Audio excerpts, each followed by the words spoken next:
You're watching Goddess KRING, Shannon Kringen. Goddess KRING, Shannon Kringen. Still skin, crumple still skin. Amazed at the orange mont, crumple still skin. Stripe there, volt this, volty rinsing it off.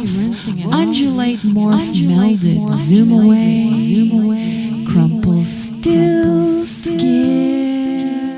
Good evening, you're watching Goddess KRING. My name is Shannon Kringen, and it's the dreamland time. Right now it is June of 2009, and I recently helped out. I volunteer at the zoo, and I recently got to help out with the B-52s concert, which I've never done before, and it's interesting. And the B-52s are a really kind of cool, fun band, but they're not really my favorite band or anything like that. But it was neat. I kind of lucked out because I don't like really loud, rowdy crowds. But at the Zoo Tunes show, I was able to tear the tickets of VIPs, and they kind of put me off by myself by a back gate, but I luckily could see through the fence the stage, and it was kind of far away. Like, the performers were about this tall from where I was, but that suited me just fine because I could hear the sound. It wasn't too loud, it wasn't distorted, and I got to tear like 36 tickets of VIPs, which were like family and friends of the band and people who got free tickets because they work at the zoo, etc., etc. And it was just interesting, and I felt lucky that I was off kind of by myself, away from all the loud people drinking and stuff like that. But I enjoyed the music, and the zoo is kind of a utopia for me. I thought about volunteering there for years and years. I love plants and animals, and I love the zoo because I don't smoke cigarettes, and at the zoo they don't allow smoking anywhere on the grounds, and so it's great to go somewhere where there's just no smoking at all, so I never have to smell that horrible cigarette smell.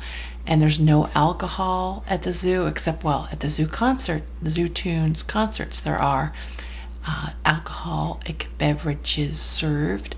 I drink, occasionally have a margarita or something, or a beer or a wine or something like that, but I don't really like drinking much at all, don't like smoking at all. So at the zoo, there's like no drinking, no smoking.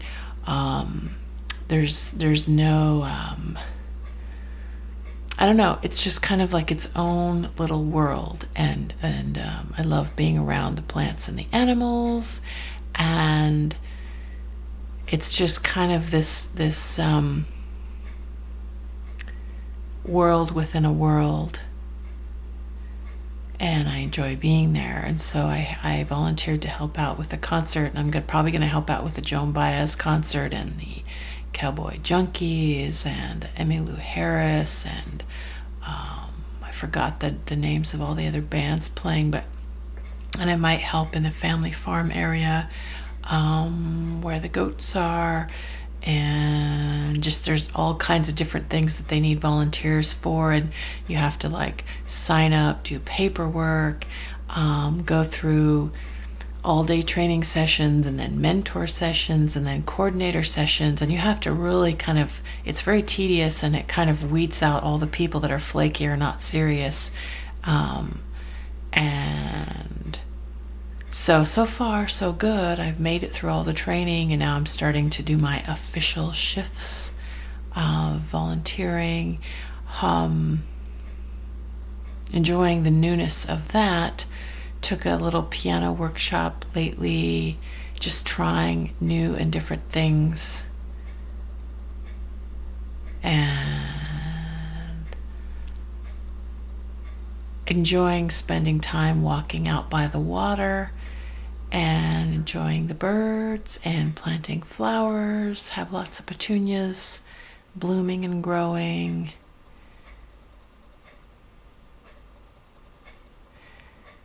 Learning to try to relax at least. Kind of been stressed out, but in principle, learning to relax more. Okay, so my name's Shannon Kringen. You're watching Goddess KRING. I think I'm gonna have to put my glasses on now because I am going to say I want to be on the wild side of the fence. Had a dream about moving out in this strange house in the country, way, way, way far from the city, with narrow paths hard to walk through, and some macho sheriff person telling me, "No bicycles on the sidewalk here, ma'am." Creepy, especially since I saw no sidewalks anywhere. There was a huge fence near our house that kept the bears and any animal over 50 pounds on the other side away from humans, with weird threatening signs explaining this. There was a giant rock wall under the electric metal fence and a steep grade hill leading up to it. The tiny house we moved into was made of wood and plastic yogurt containers and smelled like sour yogurt. Ugh. Our cats didn't like it there and told us with their eyes. We had a black dog suddenly that was a mandatory guard dog for living in the community, they told us. It seemed like a sweet dog at first, but then it changed from long black hair to light gray whenever it spoke. The dog would start talking, and then I realized it was a person in a fur dog suit with gray face paint on and really bad acne that looked painful. This person said they hated dressing up like a dog and wanted to be their real self again and get out of this dog costume. As soon as the fake dog stopped talking, they would turn back into a real dog and the fur would go from light gray to black. There was more strange triple-decker elevator, car ramp, freeway, two that were very hard to explain, spiral staircase, cement thingy McJagger ramps all over, and I kept getting lost on my bicycle trying to find my friend with his car to put my bike on the rack. Our 2 cats and our new dog were following me, and I was worried about all the cars driving near us. Whenever I would go to the house we lived in, my legs would scrape on the branches of shrubs on the extremely narrow trail along a steep hill by our home. I kept almost tripping over the very worn path of there was like a rough patch of dirt worn into the grass kind of area, and it was like probably like a trail path kind of a thingy McJagger. It was probably only about 2 inches wide. It was amazingly tiny and hard for me to keep my balance. We had to park a mile away and walk the trail to the house. My bicycle wouldn't even work on this trail. It was so narrow. There were all these little white plastic containers hanging from our porch of petunia flowers. They were not in dirt, though. They were growing in white plastic bags and white rocks. No dirt anywhere to be seen. These plants told me in their telepathic way they were not happy, and they wanted real soil and not stupid white rocks and white plastic bags trapping them. They were alive but wilting. I was totally confused about why they were planted in this way. I got the feeling it was not up to me to change it, though, and I would be in trouble if I planted them the normal way. Then suddenly I felt a rabbit pass by my feet and bumped me, keeping the wild animals separate from the humans. The rabbit was running away from bad people who were cruel to animals. The rabbit looked at me, and I told it with my eyes telepathically that I would not harm it or interfere with its running, and that I would let it go wherever it wanted. I felt sad and like I wanted to be on the wild side of the fence. Very creepy but fascinating dream.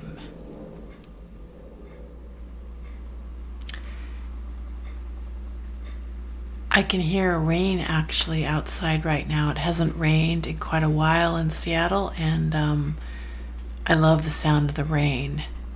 It's very cozy and comforting, and I know the plants really need a drink right now, so I'm glad it's raining. Okay. So, ever since I was 11, I've really been into the music of Tom Petty, and he's kind of a reoccurring famous person in some of my dreams. So here it is, a dream, another dream on Goddess KRING. My name is Shannon Kringen. You're watching Goddess KRING. Hanging out with Tom Petty's wife dream. What a trip.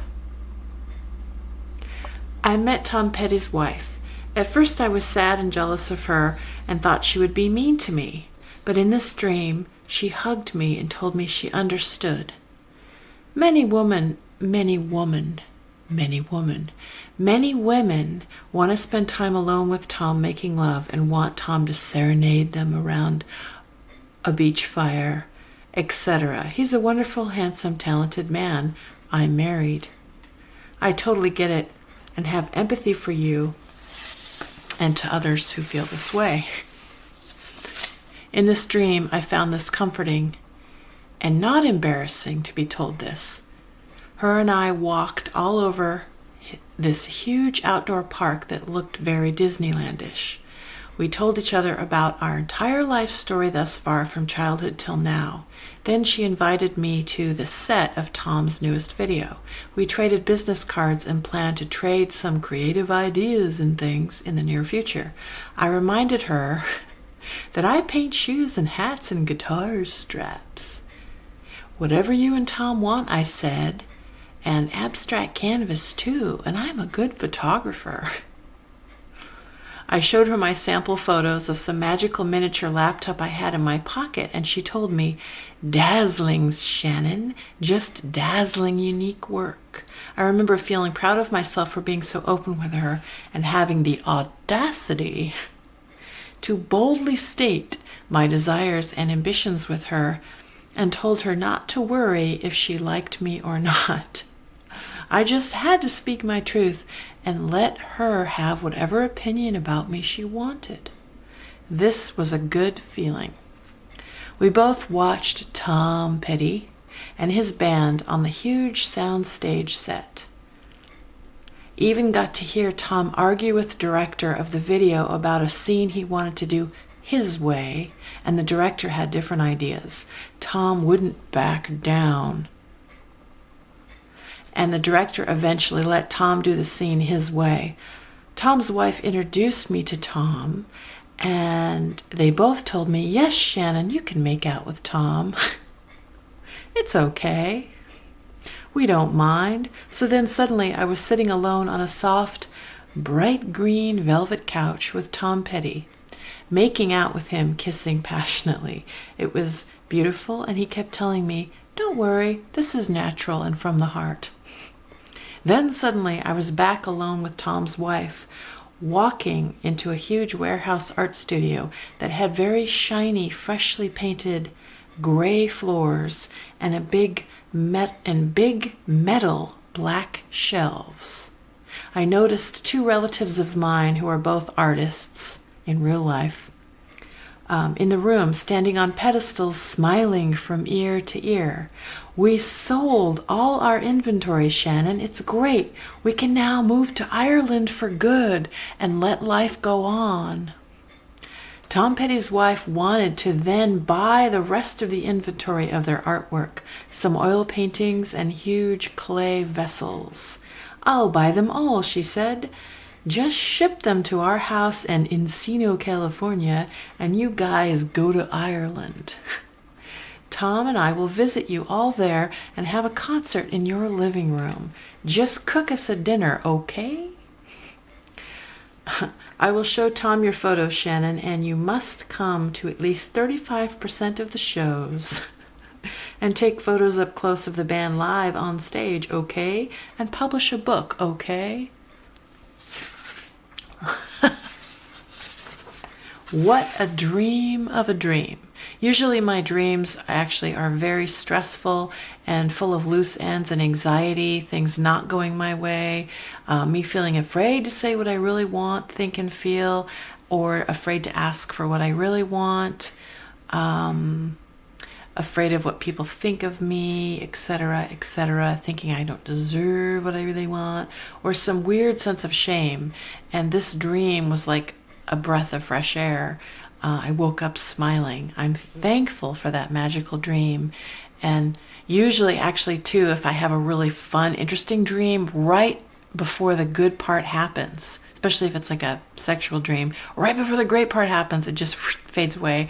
Or right before just like some amazing, wonderful thing happens that's exciting, and, like getting on a ride at Disneyland, and I get to get on this amazing ride, and then dream fades away.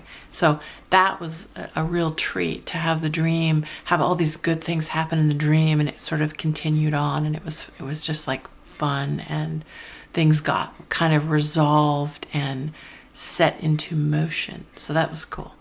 Okay, so giant tiger falling from the sky and crushing a condo.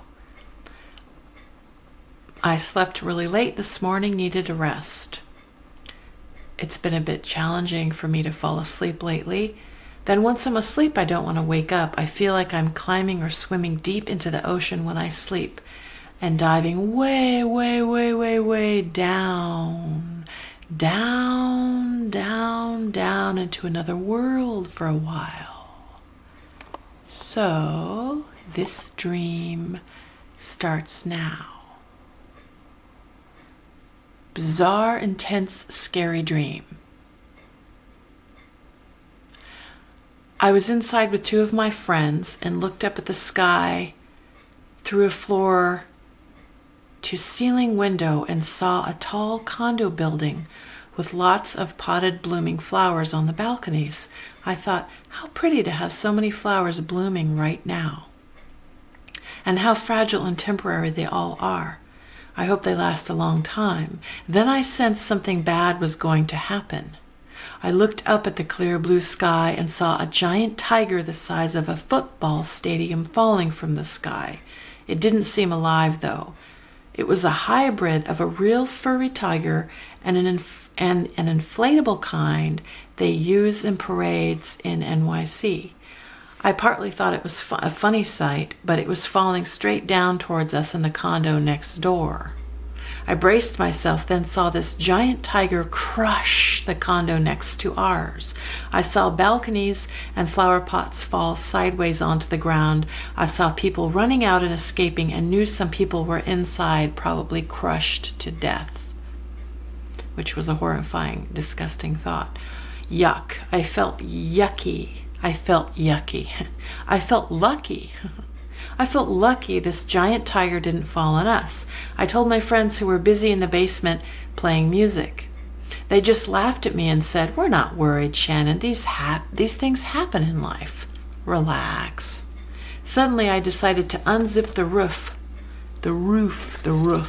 Suddenly I decided to unzip the roof of our living space. I climbed up a ladder and literally pulled a big zipper sideways we had near our ceiling all the way around the house.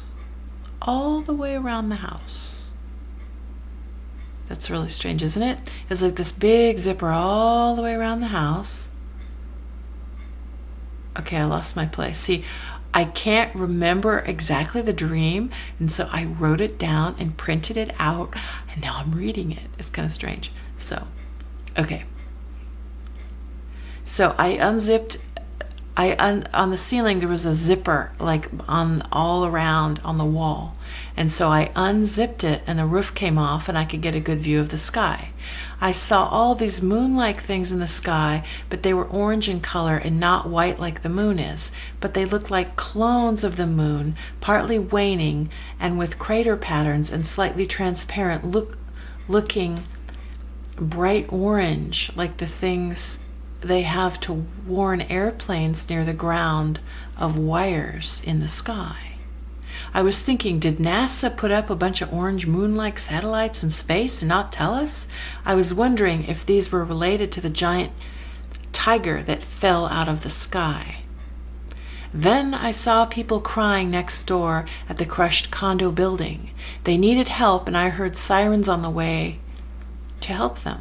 I also saw people from many different countries holding up signs that said, "The United States military killed 19,000 in our country," and each person had a different number listed on their signs, and they were nodding like, "Now it's your turn to lose some people to the giant tiger."